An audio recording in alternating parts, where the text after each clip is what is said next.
पाहत आहात live Maharashtra police times news channel.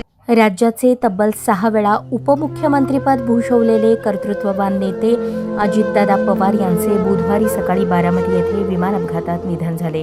घड्याळाशी नातं जोडणारा नेता अजितदादा अकाली एक्झिट झाल्यामुळे संपूर्ण महाराष्ट्रभरात शोककळा पसरली आहे।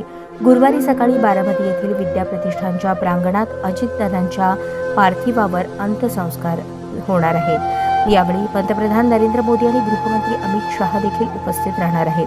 बुधवारी सकाळी 8:50 सुमारास बारामतीमध्ये विमान लँडिंग करताना एका शेतात कोसळलं। विमान कोसळल्यानंतर मोठा स्फोट झाला आणि आगीने पेट घेतला।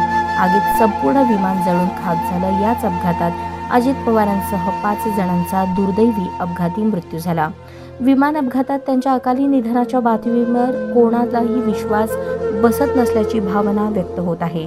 अजितदादांच्या मृतदेहाची ओळख त्यांच्या हातातील घड्याळावरूनच झाली। सकाळी लवकर उठणे ही त्यांची दिनचर्या आज शेवटच्या दिवशी देखील कायम होती। आपल्या दिनक्रमात घड्याळाशी नातं जोडणारा, वेळेचं आणि काळाचं अचूक भान ठेवणारा नेता असं अजितदादांचं व्यक्तिमत्व होतं। अजितदादांच्या विमान अपघाताच्या घटनेवर त्यांचे काका तथा ज्येष्ठ नेते शरद पवार म्हणाले, महाराष्ट्राचं कधीही न भरून निघणारं नुकसान झालं आहे।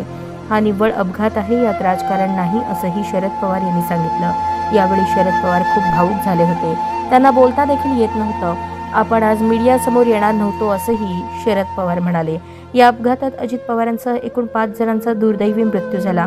विदीप जाधव, अजित पवार यांचे खासगी सुरक्षा रक्षक, pilot captain Sumit Kapoor, captain Sambhavi Pathak, flight attendant Pinki Mali अशी मृतांची नावं आहेत। दादांच्या निधनानंतर राज्यपाल आचार्य देवव्रत, मुख्यमंत्री देवेंद्र फडणवीस, उपमुख्यमंत्री एकनाथ शिंदे यांनी पुण्यश्लोक अहिल्यादेवी होळकर शासकीय वैद्यकीय महाविद्यालय येथे उपमुख्यमंत्री अजित पवार यांच्या कुटुंबियांची भेट घेऊन त्यांचे सांत्वन केले।